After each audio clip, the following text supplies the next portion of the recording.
से विद्यार्थियों, हमारा फर्स्ट चैप्टर है रासायनिक अभिक्रियाएं। इस चैप्टर का हमने पहले क्लास में इंट्रोडक्शन देखा था। इंट्रोडक्शन के दौरान आपको बताया गया था कि हमेशा किसी भी रासायनिक समीकरण में लेफ्ट हैंड साइड बाईं तरफ हम अनुमान कर देते हैं अभिकारक और राइट हैंड साइड यहाँ क्या बनता है प्रोडक्ट या उत्पाद।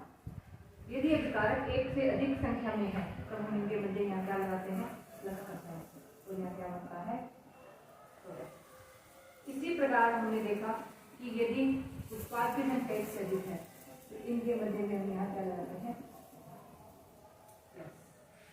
जैसे जैसे आप अब इस लेसन में आगे बढ़ेंगे बहुत सी बातें सीखेंगे। समीकरण को किस तरह से लिखा जाता है, जब यहाँ समीकरण लिखते हैं तो यहाँ इस पदार्थ की अवस्था भी बताई जाती है। अवस्था से अभिप्राय हमारा 9th क्लास का पहला चैप्टर था जिसमें हमने पदार्थ की अवस्थाएं देखी थी, ठोस, द्रव, गैस। जैसे हम बात करें यहाँ कार्बन की अवस्था ठोस, तो यहाँ क्या आएगा सॉलिड S। O2 क्या होती है गैस, तो यहाँ क्या आएगा G। CO2 गैस है तो यहाँ भी क्या आता है। इस प्रकार के कोई भी जब समीकरण लिखते हैं तो उसमें जितने भाग लेने वाले अभिकारक हैं और बनने वाले जो प्रोडक्ट हैं उनका हम यहाँ क्या लिखते हैं, उनकी अवस्था क्या है कि वह पदार्थ जो विक्रिया कर रहा है वह ठोस अवस्था में है, द्रव अवस्था में है या गैस अवस्था में। अब इन्हीं तीनों टर्म्स को इंग्लिश में क्या कहते हैं, ठोस मीन्स सॉलिड है, लिक्विड इनमें से कोई है नहीं तो फिर यहाँ लिखा नहीं द्रव अवस्था, और जी होता है गैसीय स्टेट या गैसीय अवस्था। तो आज की क्लास में हम अब आगे यहाँ सीखेंगे कि किस प्रकार का रासायनिक अभिक्रिया लिखी जाती है। तो ये आपको मैंने बता दिया, और ये रासायनिक अभिक्रिया हमने 8वीं क्लास में भी पढ़ी थी, संयोजन अभिक्रिया, वियोजन अभिक्रिया और विस्थापन। ये क्या होती है रासायनिक अभिक्रिया। ये जैसे जैसे आपकी क्लास का लेवल बढ़ता है वैसे वैसे इन अभिक्रियाओं के प्रकार हैं या ये अभिक्रियाएं हैं सरल से जटिलता की ओर बढ़ती है। तो इन अभिक्रियाओं को हमने लिखना से सीखा हुआ है पहले भी। इस प्रकार C+O2 से हमने CO2 बनाया, Mg+O2 से MgO। कल हमने ये एग्जांपल देखा था Mg+O2 से हमने क्या बनाया था MgO। फिर हमने साथ ही चर्चा की थी कि ये रासायनिक अभिक्रियाएं ये द्रव्यमान संरक्षण के नियम, द्रव्यमान संरक्षण का नियम इनको क्या है लागू होता है। तो द्रव्यमान संरक्षण का नियम है, इससे क्या अभिप्राय है कि जितने अभिकारक भाग लेते हैं सभी अभिकारकों का कुल द्रव्यमान बनने वाले उत्पाद के कुल द्रव्यमान के हमेशा क्या होता है बराबर। यह कौन सा नियम होता है द्रव्यमान संरक्षण का नियम, कि इसमें न तो अभिकारक से अधिक संख्या में कोई नया प्रोडक्ट बन सकता है और न ही प्रोडक्ट में ऐसा कोई पदार्थ या कोई तत्व या परमाणु मिक्स कर सकते हैं जो कि अभिकारक में हमने लिया हो। तो जितने और जो अभिकारक यहाँ भाग लेते हैं आपस में विक्रिया करते हैं, क्रिया करते हैं, उन्हीं से आगे क्या बनता है वैसा ही प्रोडक्ट बनता है।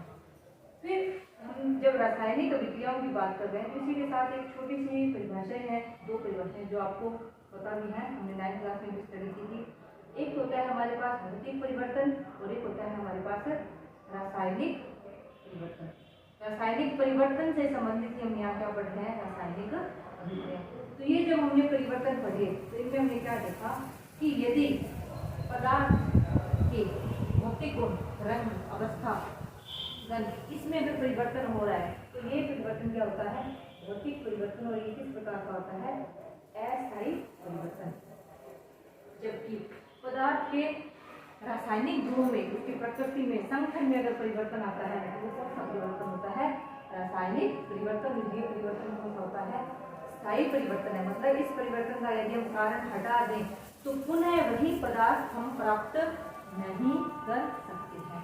जबकि भौतिक परिवर्तन में जिस कारण परिवर्तन हो रहा है उस परिवर्तन के कारण को यदि हम हटा देते हैं तो हम वही पदार्थ पुनः प्राप्त कर सकते हैं। जैसे पहले रासायनिक परिवर्तन के एग्जाम्पल देते हैं, दूध से दही बनना कौन सा परिवर्तन है रासायनिक। दूध से दही बनता है, दही से वापस दूध हम नहीं चेंज कर सकते। इसी प्रकार लोहे की वस्तुएं हैं, नमी या बारिश के दिनों पर इन पर क्या लग जाता है जंग, ये कौन सा परिवर्तन होता है रासायनिक परिवर्तन। कागज को हमने जला दिया तो ये कौन सा परिवर्तन है रासायनिक। भौतिक की बात करें तो कागज का फाड़ना है, या हम देखते हैं कि स्विच ऑफ ऑन करते हैं, बल्ब का जलना, पंखे का जलना, ये सारे कौन से परिवर्तन होते हैं? भौतिक परिवर्तन, जिनमें परिवर्तन का कारण हटा लेने के बाद हमें वही वस्तु उसी अवस्था में वापस प्राप्त हो जाती है। या हम देखते हैं कि जल है तो उससे द्रव बनता है, द्रव से गैस बनता है, वापस ये वाष्प से हम इसे द्रव अवस्था में भी ला सकते हैं, द्रव से वापस हम इसे बर्फ या ठोस अवस्था में परिवर्तन कर सकते हैं। तो ये हमारे पास है भौतिक और रासायनिक परिवर्तन में। अब आगे हम पढ़ रहे थे आज रासायनिक अभिक्रियाएं।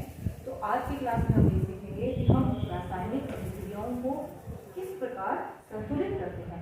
आपको कम से कम मैं 3 एग्जाम्पल करवाऊंगी, आप बड़े अच्छे से आराम से इसे समझिए, साथ में आप अपने पेन कॉपी पास में रखिए, जैसे जैसे मैं लिखती हूँ आप मेरे साथ लिखिए, और उसके बाद जो आपको नोट्स अवेलेबल हो जाएं तो उससे आप जब होमवर्क करें उसे भी 2-3 बार साथ साथ रिटर्न करके नोट करके देखिए कि आपको समझ में आ रहा है या नहीं। किसी भी रासायनिक अभिक्रिया को संतुलित या बैलेंस करते हैं। संतुलित करने का मेथड या हम कहें विधि कौन सी है? स्ट्रिप एंड ट्रायल मेथड या विधि। पहला एग्जाम्पल हम लेते हैं, जैसे हमने लिया कि दानेदार जिंक है, दानेदार जिंक, जिंक धातु है, प्लस इस पर हमने डाला तनु सल्फ्यूरिक अम्ल, तनु सल्फ्यूरिक अम्ल। दो अभिकारक हैं, एक से अधिक संख्या में तो बीच में निकल गया। दानेदार जिंक धातु पर तनु सल्फ्यूरिक अम्ल डाला जाता है या विक्रिया करवाई जाती है। विक्रिया होने के बाद कौन सा पदार्थ बनता है? यहाँ जिंक सल्फेट और प्लस बनती है H2। ये एग्जाम्पल हम आगे पढ़ेंगे अभिक्रिया को जब हम यहाँ बता देते हैं, लेकिन फिलहाल हम पढ़ रहे हैं कि अभिक्रिया को हम अभिक्रिया संतुलित टॉपिक है कि हम अभिक्रिया को संतुलित किस प्रकार करते हैं। तो कोई भी समीकरण जब आपके सामने लिखी हुई हो उस समीकरण में सबसे पहले आप यहाँ नीचे लिखेंगे लेफ्ट हैंड साइड यानी विकारक कौन कौन से हैं, और राइट हैंड साइड यानी आपके पास बनने वाला प्रोडक्ट क्या है। ये आप यहाँ क्या लिखते हैं साथ में? अभिकारक। क्योंकि लेफ्ट साइड हमेशा क्या लेंगे हम? अभिकारक, और राइट साइड में आप यहाँ क्या लेंगे? प्रोडक्ट या उत्पाद। यहाँ अब आप लिखेंगे कि आपके पास यहाँ कौन कौन से तत्व हैं। जैसे एक तो हमारे पास क्या है? जिंक, ठीक है। एक आपके पास यहाँ क्या है? हाइड्रोजन तत्व है। एक आपके पास है सल्फर और एक क्या है? ऑक्सीजन। अब लेफ्ट हैंड साइड में जिंक कितने दिखाई दे रहे हैं आपको? 1। राइट में कितना है? 1। हाइड्रोजन लेफ्ट में कितने हैं? 2। राइट में कितने हैं? 2। सल्फर यहाँ कितना है? 1। यहाँ भी 1। ऑक्सीजन यहाँ है 4। तो हमने देखा कि लेफ्ट हैंड साइड में जितने विकारक भाग ले रहे हैं, राइट हैंड साइड में भी उतने ही प्रोडक्ट, उन्हीं परमाणु तत्वों का नया यौगिक जरूर बन रहा है, लेकिन है वही परमाणु तत्व उतनी ही संख्या में है। तो क्या ये अभिक्रिया आपको संतुलित दिखाई दे रही है? तो ये हमारी पहली अभिक्रिया है। ये हमारी क्या है? पूरी तरह से संतुलित। यानी किसी भी जब अभिक्रिया को संतुलित करना है तो हमें जल्दबाजी नहीं करनी कि हमने यहाँ जिंक देखा, यहाँ 104 है, आप यहाँ 2 या 4 लगा दें, ऐसा नहीं करना। पहले आप उस अभिक्रिया को चेक करेंगे। चेक करने का तरीका क्या है कि आप left hand side, right hand side लिखेंगे, एक टेबल बनाएंगे, यहाँ तत्वों के नाम लिखेंगे, तत्वों की संख्या लिखेंगे। अगर सब इक्वल है तो यानी ये हमारी अभिक्रिया क्या है? पहले से ही संतुलित समीकरण या अभिक्रिया है। नेक्स्ट एग्जाम्पल है Fe प्लस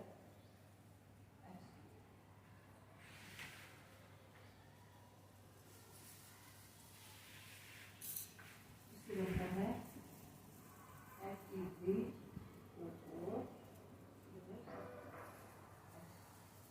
ये समीकरण आपको दी है। अब इसे आपको क्या करना है? सबसे पहला तरीका आप क्या लिखेंगे? यहाँ लेफ्ट हैंड साइड क्या लिखेंगे? आपके पास तत्व कौन कौन से हैं?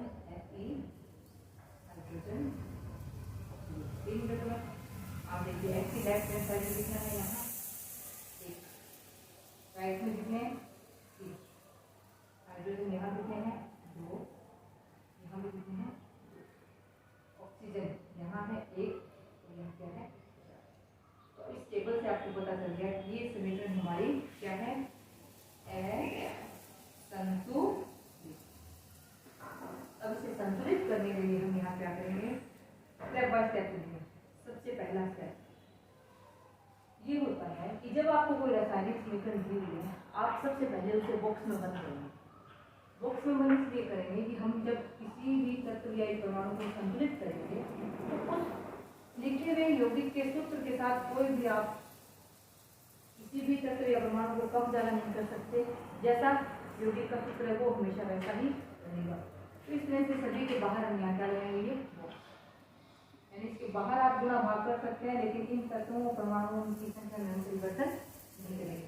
तो सबसे पहले तो आप क्या करेंगे, बॉक्स बनाएंगे, और बॉक्स के बाहर ही कुछ संख्या को आप घटा या बढ़ा या गुणा कर सकते हैं, अंदर कुछ भी परिवर्तन हम नहीं कर सकते। तो सबसे पहले हम क्या करेंगे, बॉक्स बनाएंगे और बॉक्स में कोई परिवर्तन नहीं करना है। फिर आता है हमारे पास स्टेप सेकंड स्टेप में हमने ये टेबल बना रखी है। इसमें हम देखेंगे कि सबसे अधिक संख्या में जो डिफरेंस वाला परमाणु या यौगिक या उसका परमाणु है उसे सबसे पहले संतुलित करते हैं। तो आप देखिए इस टेबल में सबसे ज़्यादा डिफरेंस किसमें है, ऑक्सीजन में। लेफ्ट हैंड साइड में 1 है और राइट में कितनी है, 4। तो यहाँ हम सबसे पहले किसको संतुलित करेंगे, ऑक्सीजन को संतुलित करते हैं। अब ऑक्सीजन को संतुलित करते हैं, आप देखिए राइट हैंड साइड में 4 है और लेफ्ट में क्या है, 1 है। इसे क्या बनाना पड़ेगा, 4। तो आप यहाँ साइड में लिखेंगे लेफ्ट हैंड साइड और यहाँ क्या लिखेंगे, right hand side. Left hand side में हम क्या करेंगे, यहाँ ऑक्सीजन कितनी है, पहले 1 है और यहाँ कितनी है, 4। अब इसे क्या बनाना है हमें, 4। ये किस रूप में है, यहाँ ऑक्सीजन देख लीजिए H2O के रूप में है और यहाँ किस रूप में है, Fe3O4 के। अब इसे हमें क्या करना है, 4। तो हम इसे क्या करेंगे, 4 गुना 3, ये एज इट इज मिलेगा Fe3O4। तो अब आप यहाँ क्या लेंगे, 4, इसमें सिंपल वैल्यू लिखेंगे Fe प्लस यहाँ 4 H2O, क्या बनेगा यहाँ Fe3O4 प्लस। अब ये समीकरण आ गया, इसको देखते हुए आगे संतुलित करेंगे। ऐसा नहीं वापस इस समीकरण को देखेंगे, अब इसे देखेंगे, इसे देखते हैं। तो आप देखिए फिर से टेबल बनाइए। यहाँ आप यहाँ लिखेंगे लेफ्ट हैंड साइड और यहाँ पे लिखेंगे राइट हैंड साइड। आपके पास वापस Fe देख लीजिए कितना है, 1, यहाँ कितने हैं, अब हाइड्रोजन यहाँ कितने हैं, 8 और यहाँ कितने हैं, ऑक्सीजन यहाँ कितने हैं, 4 और यहाँ कितने हैं, 4। तो अब हमें किसे संतुलित करना होगा, तो आप यहाँ लिखेंगे स्टेप थर्ड, हाइड्रोजन परमाणु संतुलित करते हैं।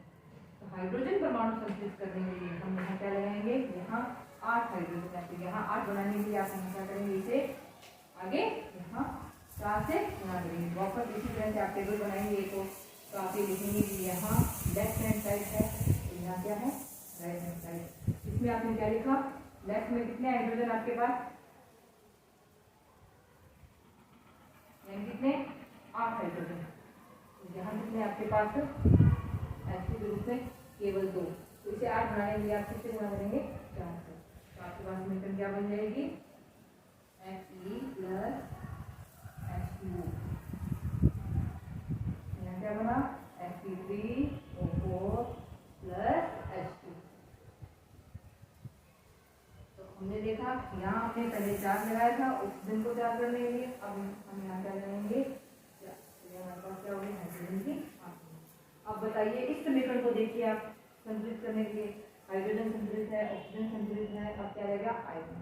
आयरन आप देखिए इस तरफ कितने हैं बच्चों, 3 है और यहाँ कितना है, 1 है। तो हम अब इस तरफ किससे गुणा करेंगे, 3 से गुणा करेंगे।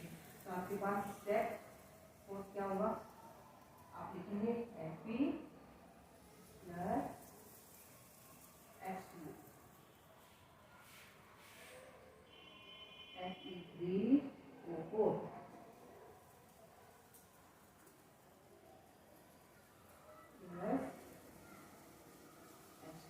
आप देखिए पहले हमने इसे संतुलित किया तो यहाँ क्या लगा हुआ है, 4, यहाँ क्या है, यहाँ 3 है इसलिए यहाँ लगाएंगे।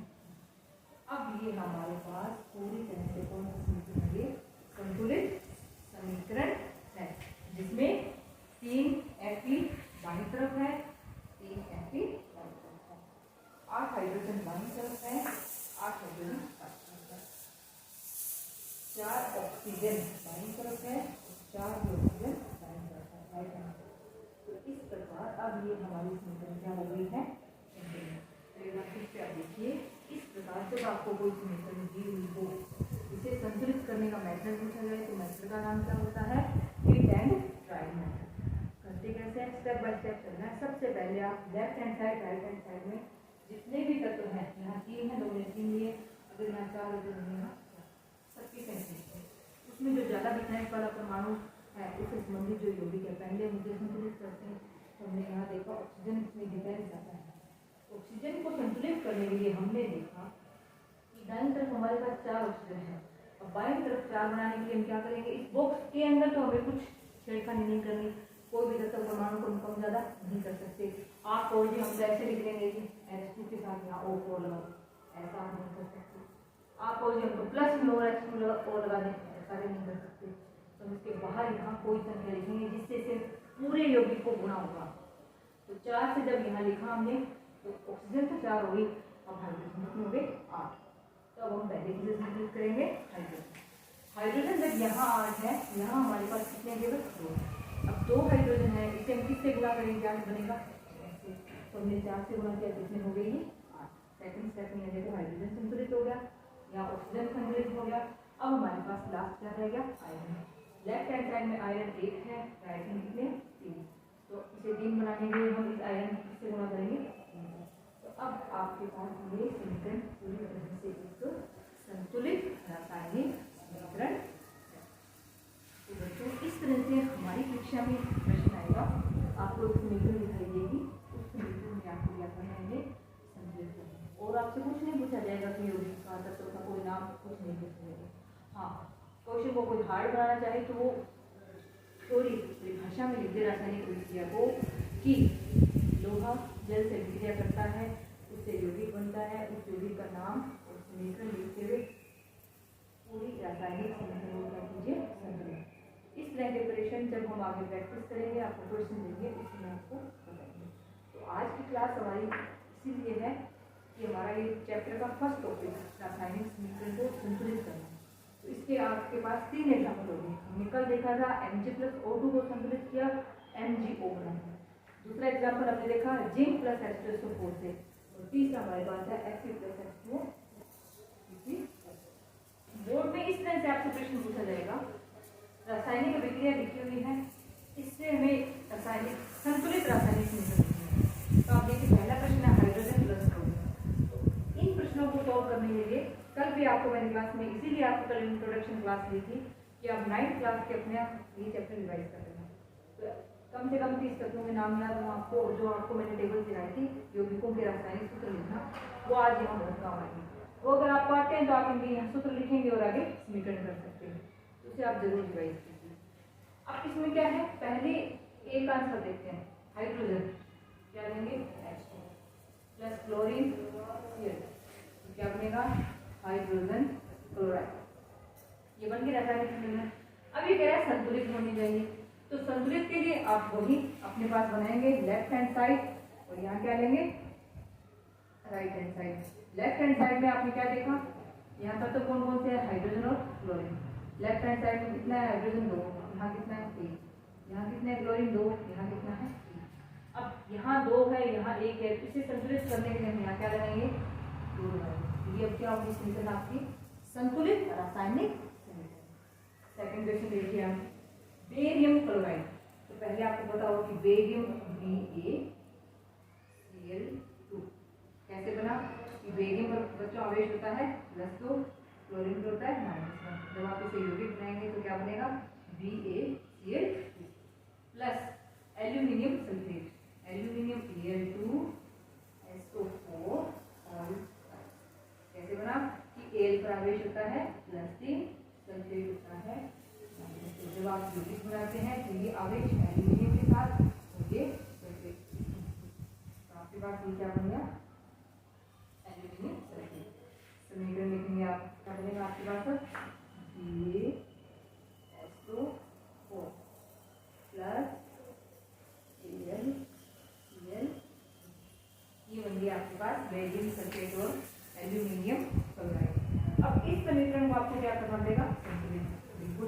आप देखिए यहाँ दिखाई दे रहा है आपको एल्यूमिनियम 2 है, यहाँ केवल एल्यूमिनियम 1 है, यहाँ सल्फर के 3 यौगिक है, परमाणु यौगिक है, यहाँ 3 है। तो इसे संतुलित करने के लिए अब आप सभी यौगिकों को लिखिए अलग अलग, एक सारणी बनाइए। Left hand side, right hand side. यहाँ आपने लिखा बेरियम है आपके पास, क्लोराइड है, एल्यूमिनियम है, सल्फर है और ऑक्सीजन। बेरियम कितना है? लेफ्ट 1, राइट में 1। क्लोरीन यहाँ 2 है, यहाँ कितने हैं? 3। एल्यूमिनियम यहाँ 2 है, यहाँ 1। सल्फर यहाँ 3 है, यहाँ 1। ऑक्सीजन यहाँ 12 है, केवल 4। तो सबसे पहले तो आप देखिए हमें किसे संतुलित करना होगा? ऑक्सीजन को। यहाँ 12 है और यहाँ 4 है। 4 को 12 बनाना कैसे करेंगे? कैसे गुणा करेंगे आप? 3 से। तो आप यहाँ क्या लगा देंगे आगे? 3।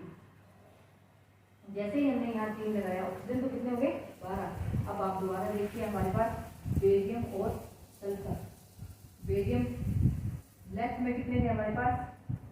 1 और राइट में कितने हो गए हमारे पास? यहाँ से 3 है। सल्फर यहाँ कितने हैं? 3 और लेफ्ट में कितने हैं? 3। तो सल्फर तो हमारा क्या हो गया? संतुलित। अब F100 क्या रह गया हमारे पास? बेरियम। अब बेरियम को लेफ्ट हैंड साइड में फिर क्या बनाना पड़ेगा? 3। तो आप यहाँ क्या लगाएंगे? जब आपने यहाँ बेरियम को 3 किया, यहाँ भी बेरियम 3 है, यहाँ सल्फर 3 है, यहाँ भी सल्फर 3 है, यहाँ ऑक्सीजन 12 है, यहाँ ऑक्सीजन भी 12 है। अब जैसे हमने यहाँ 3 किया, यहाँ क्लोरीन कितने हो गए? 6। यहाँ क्लोरीन 6 हो गए, यहाँ 3 है। जैसे अब बनाने के लिए हम यहाँ क्या करेंगे? तो क्या हो गया? क्लोरीन भी। जैसे क्लोरीन 6 हुए वैसे एल्यूमिनियम भी यहाँ कितने हो गए? 2 यहाँ कितने हैं?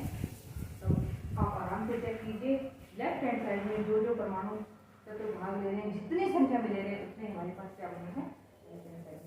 तो इस प्रकार से प्रश्न आता है कि एक रासायनिक अभिक्रिया को भाषा में या यौगिकों के नाम लिखेगा, आपको उनके सूत्र भी लिखने हैं या परमाणु एकत्र उसका प्रतीक भी लिखना है और उन्हें क्या करना होगा? संतुलित। ये 2 क्वेश्चन आपको मैंने करवा दिए हैं, ये दोनों क्वेश्चन की आप